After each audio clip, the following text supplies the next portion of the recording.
こんにちは。はじめまして。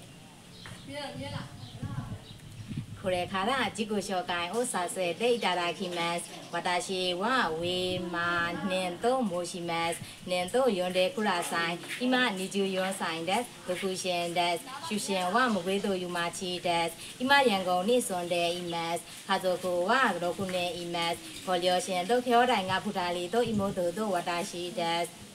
日本語は GMPD ニューヨンレベルと6で看護師間を合格しました。今、N3 レベルを続けて勉強しています。趣味は料理を作ることと歌を聴くことです。長所は何があっても最後まで頑張ることです。短所は考えすぎるから考えないように頑張って準備しています。以上です。日本へ着いたら一生懸命頑張るので、どうぞよろしくお願いいたします。ไม่ได้ฟังก็เป็นผู้หญิงนี่ก็สูงครับ